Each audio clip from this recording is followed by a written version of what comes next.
see the world through other people's eyes. Now, empathy is a quality of character that can change the world. Hi, it's Edwin Rutsch from the Center for Building a Culture of Empathy, and this is Dialogs on how to build a culture of empathy. And today I'm here with Paul Zak, and Paul has just written a book called The Moral Molecule. So thank you very much for joining me, Paul. Thanks, Edwin. Great to be with you. Yeah, you had a few questions. We want to just kind of start just a casual dialogue here, and you had some questions initially. Sure. I was interested in your interest in empathy and how you got to kind of using this as a wonderful platform to promote more empathic people and communities and societies. Yeah, it's the Center for Building a Culture of Empathy, and you see it here in the background.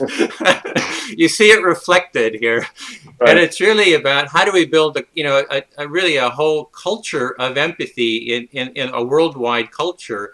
And the way I kind of got into it is I've always been a seeker. I took off after high school, was out traveling the world for 10 years, and I saw a real interesting picture of you on your Facebook page. Looks like you'd been to Africa, and that you're a little bit of a seeker, maybe yourself. And it's really kind of going out, learning, and kind of searching for kind of the meaning of life and the nature of life. And just a little, several years ago, I kind of stumbled across the empathy and the importance of empathy, and it was almost like finding kind of what I was searching for, that sense of connection between people, that deep richness that happens when we connect with others, and kind of the fulfillment that we have. And so then Barack Obama talked about the country having an empathy deficit. So it was also kind of, related to that, to address this empathy deficit. And what I love about your work is you're really going into, with the moral molecule, the nature of oxytocin, which is kind of this, well, tell me about it. The sort of chemical basis for empathy and love. And, I think the sort of motivation for looking at this was we do see a lot of good behavior in the world. And unfortunately, the bad behavior gets all the attention. And so scientists in particular had focused on things like fear and aggression, because those get big responses in the brain, but they really hadn't thought a lot about what motivates these positive social behaviors. So I should say that I'm talking about morality with a small m, that is essentially the golden rule. So I'm going to treat you as well as you treat me, and if I treat you better than I treat myself, I would call that a virtuous behavior. So why would people ever follow the golden rule, and why would they in fact be virtuous? So that's the kind of the flip side of the negative, aggressive fear responses. And this molecule oxytocin, which had been known about for a long time, was known to be associated with birth and breastfeeding in women, really hadn't been studied in human beings as a motivator of positive social behaviors. And yet in animals, it was known from the mid-'80s to the mid-'90s to be allow animals that live together to tolerate burrow mates. So I thought, toleration to these positive social behaviors, they kind of run on a continuum, right? If I can't tolerate you, I'm not going to be around you, and so I'm not going to have a chance to engage with you as a human being in a kind way. But anyway, it was a 10-year journey of laboratory experiments, as you said, field experiments as well, around the world to understand what causes the brain to release this chemical. Is it released in ways besides birth and breastfeeding? How can we measure it? And in fact, how can we manipulate it pharmacologically to show a one-to-one mapping between oxytocin and a variety of prosocial or moral behaviors? Yeah, so you were kind of interested in kind of the good and evil, and there's been all this study about the evil in humanity, like, anxiety, fear, and science is really kind of focused on that. And now there's this, with positive psychology, it's like, well, let's look at empathy, let's look at compassion. And you're kind of in that world then. You kind of, how did you kind of start? What was kind of the catalyst that kind of started you on that journey?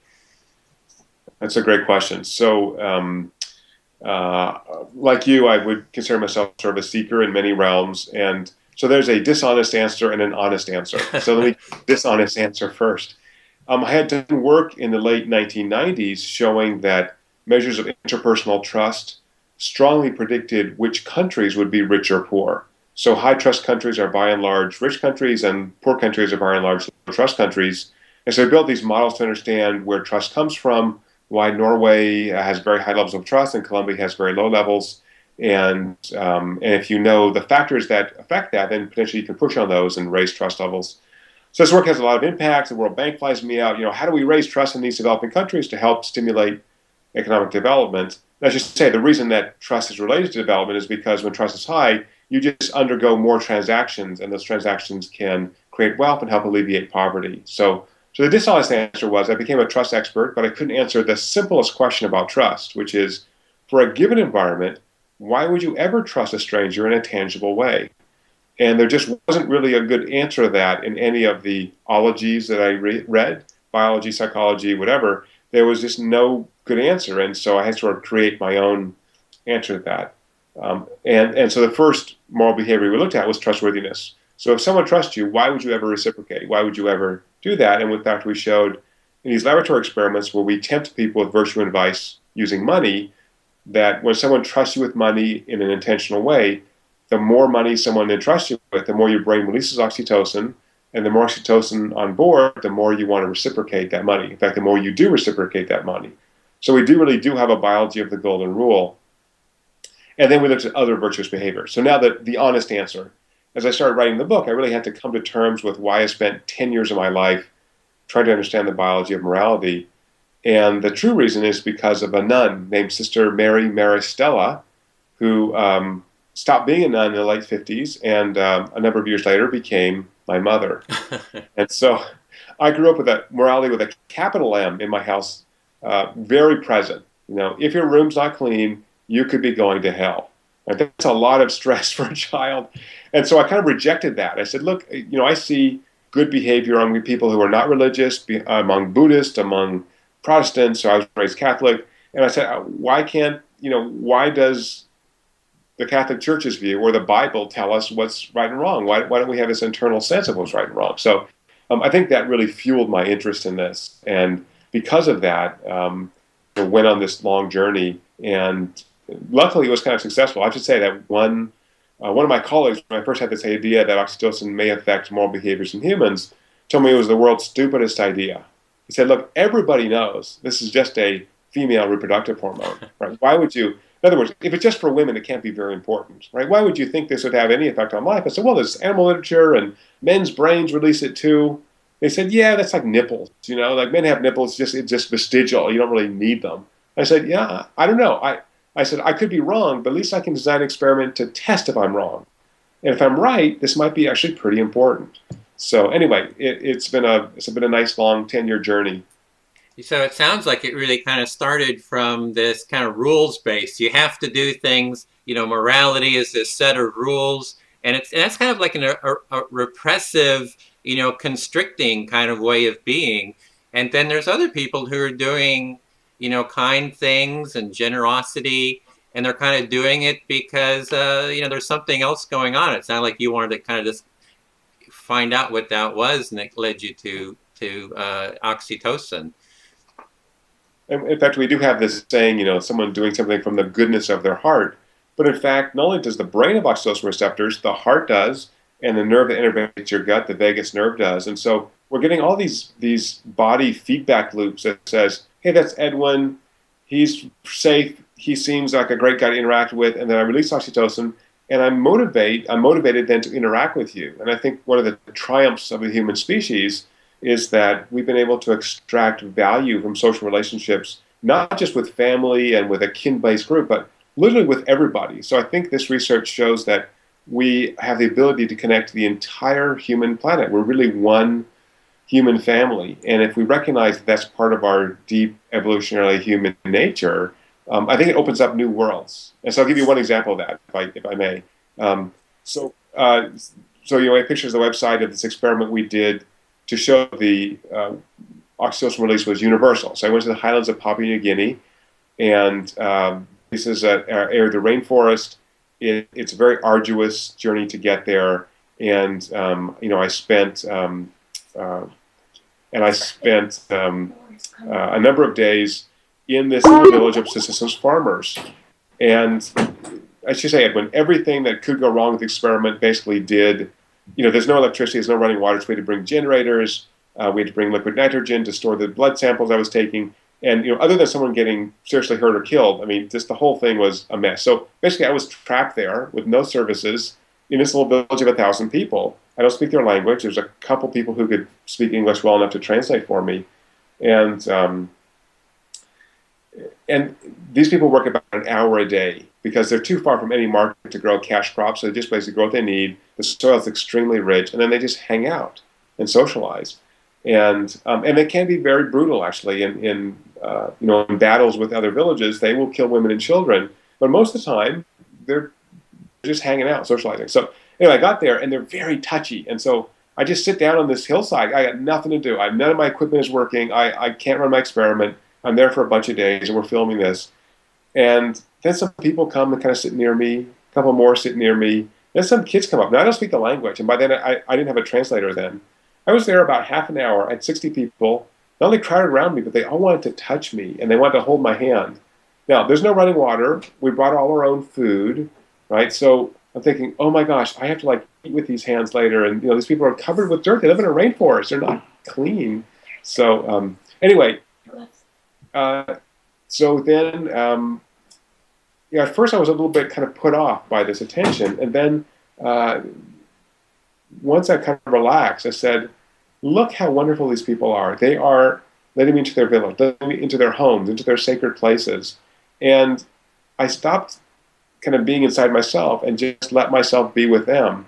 And now I feel like it's my village. I'm so close to them. It was really a personally transformative experience. So not only did we show that in this ritual that these individuals have done for thousands of years, it induces the release of oxytocin, makes them feel closer to our community.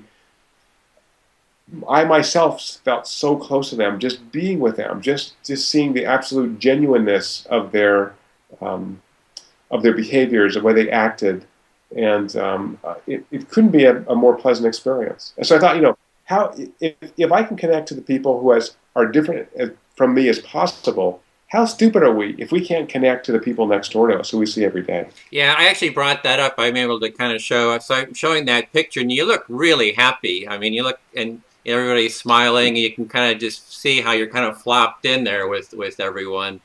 And well, that's kind of bringing up an interesting point for me, is that I hear all this, talk about, empathy is, the in-group, and, we got to expand the, the in-group. But in all those years of traveling, I found that I would connect more deeply in some cases, at times, with people who I hardly met. And that in-group, out-group, it doesn't have that rigidity that I'm hearing a lot of people talk about. And I think that what you're kind of addressing here kind of shows that connection can happen, in-group, out-group. It's much more porous than that. I don't know, does that resonate with you? It does. So we've actually done experiments where we make one group salient, and it's enough to just put, say, a blue or red sticker on your shirt in an experiment. And sure enough, we do some kind of activity that increases the brain's release of oxytocin, some kind of ritual usually. And people will still benefit their in-group, but it's because we've made the group salient. So I think, one of the take-homes at the end of the book is, if we want to build a better society and a happier life, and we actually have shown experimentally that those who release the most oxytocin are in fact happier in their lives because they have better relationships of all types. So the way to extend that, to scale that, is to connect to as many people as possible. And so one thing I'm sure I do, which is I've just refused the handshake now. And so we've shown that touch releases oxytocin. And so what I do is I hug everybody that I meet. I just refuse to shake hands.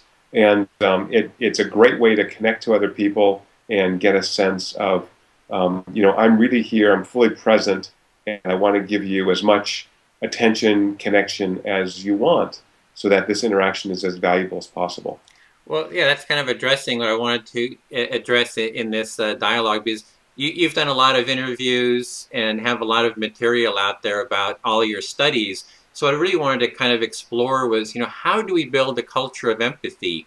How do we transform the society that we have now, which, is kind of, depending on where you are in the world, it has different levels of empathy. How do we raise the overall cultural worldwide level of empathy, and what are the kind of the strategies we can do. So one of the things I'm hearing you say is, start hugging people, because it's that hugging, that deep connection is going to release oxytocin and raise the level of empathy. So is there other kind of strategies that you can think of?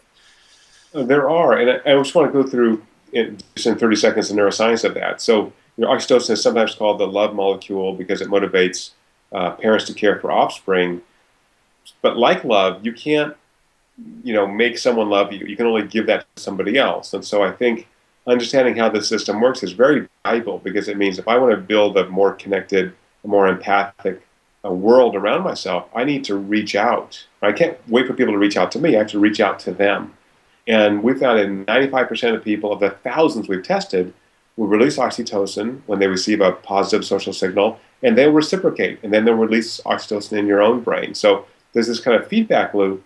And so this so-called moral molecule has a 3.5 life. So if it motivates me to engage with people, I don't want to leave that switch on permanently, because then I might run into someone who's not safe or doesn't appear to be safe. And so it's sort of quick on-off switch, oxytocin is. But 3-minute half-life means I got about 20 minutes, 25 minutes where my oxytocin is raised, and I've reduced the often appropriate anxiety of interacting with a stranger. And so if I give you the gift of connecting to you, I give you the gift of a hug, I give you a gift of treating you kindly, then I'm starting to generate a world in which you've got 20 or 30 minutes where you've changed your self-other balance towards reaching out towards others. And then you can give that gift to somebody else. They can give that gift to somebody else. So there is the ability from the neuroscience to start this kind of virtuous circle. And we have some interesting cross-country data in the book showing that, in fact, things like tolerance and trustworthiness, care for others, actually increases as people have the luxury of connecting to others. And that luxury partially comes from having enough income, where you're not just so stressed about surviving. But it also comes from having opportunities, things like street parties, rituals, opportunities to get together, arts festivals, a variety of methods in which people can come together and interact with each other. And in a really simple way is to join an organization. And if you're thinking about ways to improve the world, join a volunteer organization. And we've shown that in a variety of ways that people get oxytocin release when they help others. And again, because you often get that smile, that thank you back, and now we're starting this virtuous cycle. So there's lots of ways to do it. But I think the key is understanding that we need to connect. It's an important part of human nature. And I think what really makes us human is this sense of empathy and connection to others. Other animals just don't do this. They just don't randomly interact with unknown members of their species and reach out to help them. So anyway, so I think that's some of the key issues. I can give you more specific. Yeah, well, let me just rephrase what I'm hearing here. So the one part to build a culture of empathy is to really to study it. And that's kind of what you're saying, is to really understand the science is showing us, we knew it experientially, but the science is now showing the importance of connection, as I understand it. And the science is showing how, and that's, really kind of your work on oxytocin really contributes to that kind of that knowledge. And then the other is to, instead of being, waiting for other people to initiate connection, is to initiate connection yourself, to kind of start the a cycle of connection going. So that's a little bit of how I was hearing that. Is that right? Exactly right. So flip that on its head. So think of how we punish prisoners in jail who misbehave.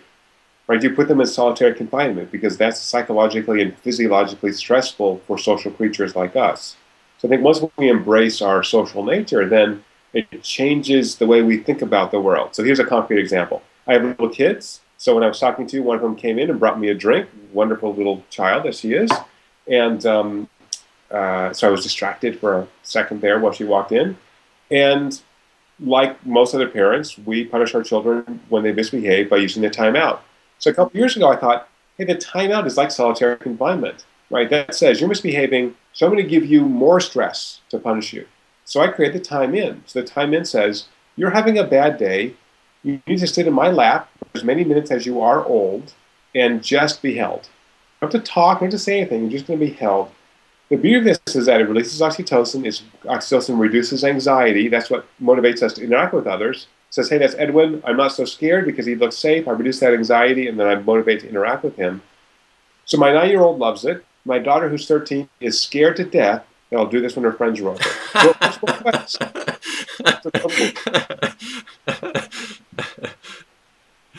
Yeah, that is great. I mean, that's like brilliant. I never, you know, that's, I mean, this is like, I mean, that's a really beautiful insight. I mean, this is really registering, you know, with me, because I have these little nephews who are like little monsters. And, you know, my brother is always saying, okay, it's time out.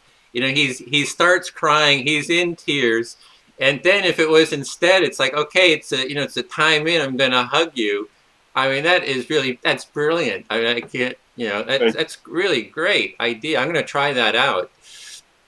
So yeah, so what are that's amazing. And even in jail, then it's like instead of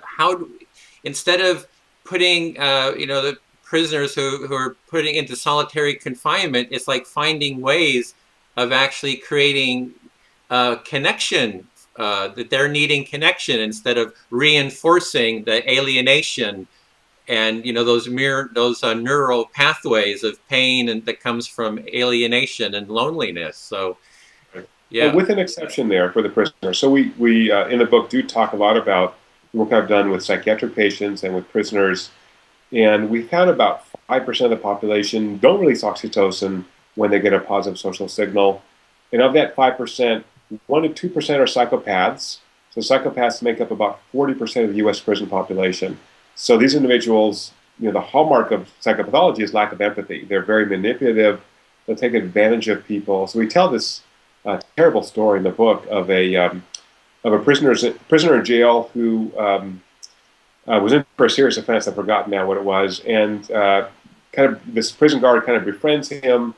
The prisoner says he finds Jesus, he's changed his life, and this guard, who's a very religious man, believes this prisoner. In fact, goes to his parole hearing and says, you know, not only do I think this guy changed his life, I'm going to invite him to stay with me, and when he gets out of prison. And anyway, stays with the man, and within a couple of weeks, rapes and kills his young daughter, the man's daughter.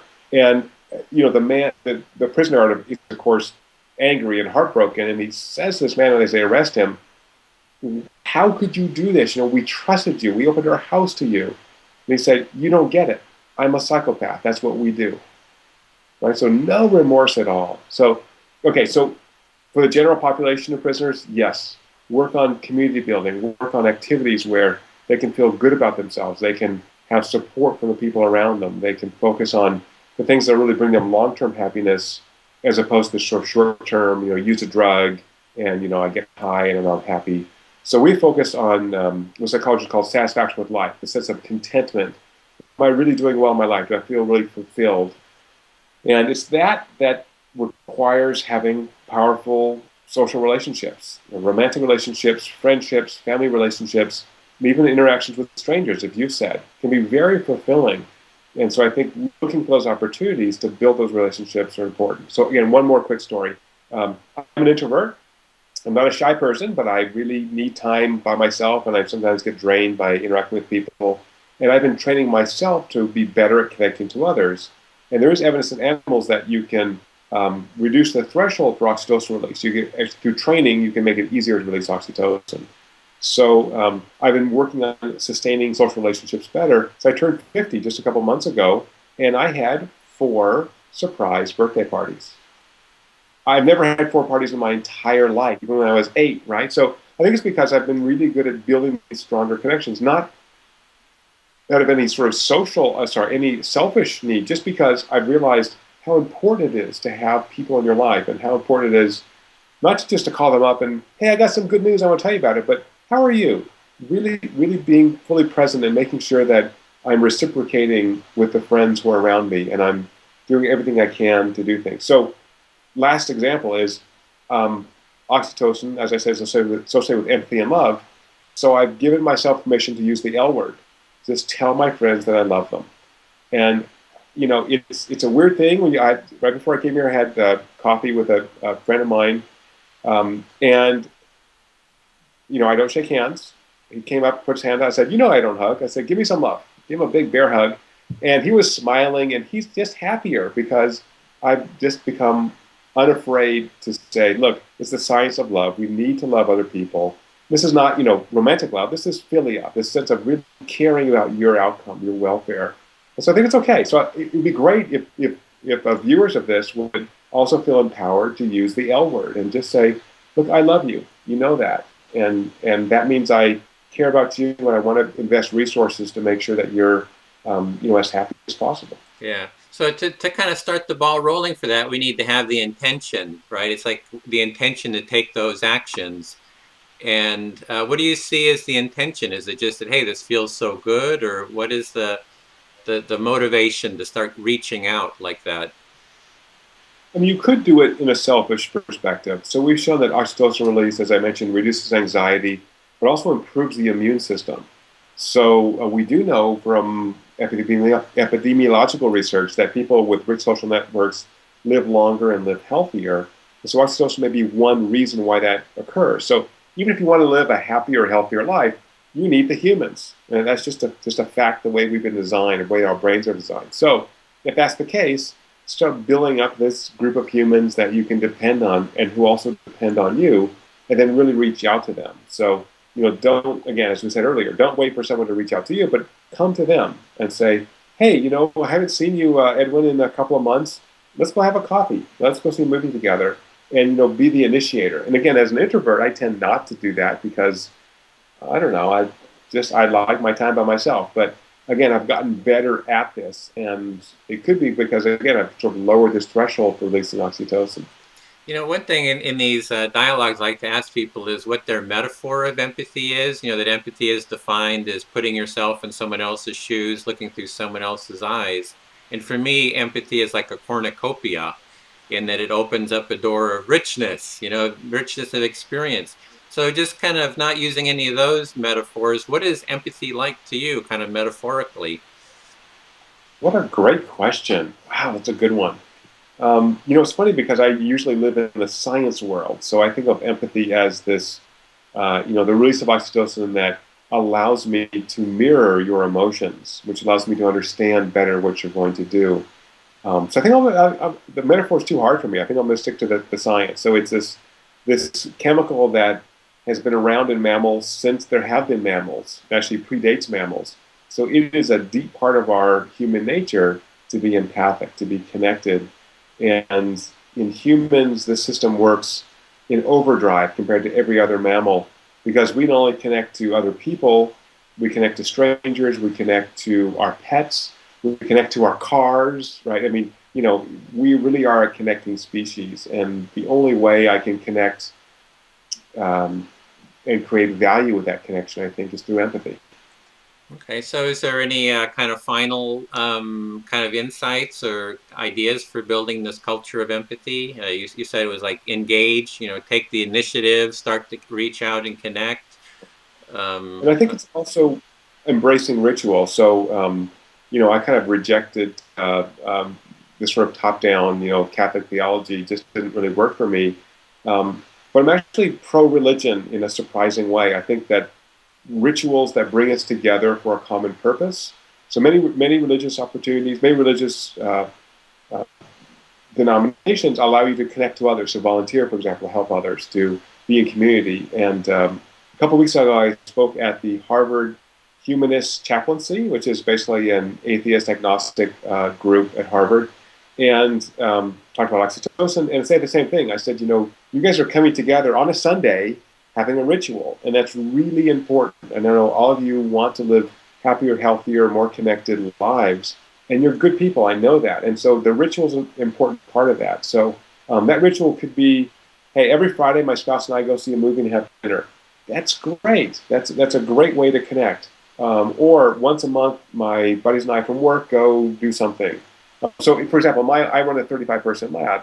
And so I totally changed my view of what it means to be together in a work setting. So out of my own pocket, I buy beer and snacks, and I encourage the people in the lab to stay after work, have a beer on the patio, hang out, We try to have parties about once a month, play poker or whatever, and just spend time getting to know each other, really build those relationships, because we're around each other all the time. And so I don't want to see people who work with me as a tool, as a means to an end. I want to see them as fully developed human beings. And I think if you kind of open up this empathy channel that we all have and just listen and attend to what people are doing around you, your life will be so much richer.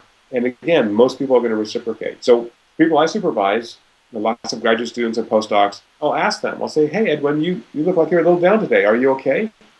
And at first, they're like a little like uncomfortable with that. I said, look, I want to make sure you're doing okay, that you're fully present for work. And if there's something I can do to help you, as a leader, that's my job. And as a friend, that's my job. And so really seeing people as, full creatures as opposed to, here's this guy I work with, and here's my wife, and she does these things. And, just see them as full human beings that really want to develop personally, emotionally, spiritually, make sure they really are developing and be part of that experience, because then you get to develop too. How beautiful is that? That's very beautiful. I had thought of what we need is like a church of empathy.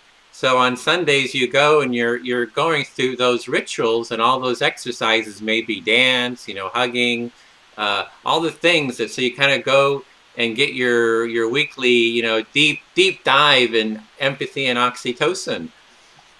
And also, train the brain to set up these biased pathways so that when I see a new person, I'm so used to connecting to others, I just connect readily. It becomes much easier. Again, this is not going to make you gullible, because we still have a big prefrontal cortex that's looking for these danger signals. There's no worries. I'm really not worried about that. In fact, even experiments where we shoot synthetic oxytocin into the brain, which we've done over hundreds of people now safely, they're never gullible. They know what they're doing. They just have melted that self-other divide and moved towards the other. They haven't gone like that. They've just moved it from saying neutral towards a little bit more towards you. And that's what it needs to initiate this. So I think, again, just embracing that is a beautiful way to do it. So any of those rituals, we actually have now gone to churches and shown that religious rituals will release oxytocin in a majority of people. Well, so will folk dances. So will soldiers marching, right? So all these rituals are important. So yeah, I agree. How about you can initiate this, Edwin. How about an empathy ritual that we do weekly? So here's one that I suggest, if I can. So I got this nickname, Dr. Love, because I started hugging everybody. And so Dr. Love's prescription for the viewers is 8 hugs a day. Real simple ritual. It's easy to do. Hug 8 people. You're going to release oxytocin in these people. They're going to release it in you. And then you've got this glow for about half an hour where you're going to be easier to connect to others. They may hug others. So again, that's a real simple idea, but it's so simple that it actually might work. Okay, well, I'll, with your encouragement, I'm going to do that. I'm going to create a Facebook event. We'll call it the Church of Empathy, and we'll see.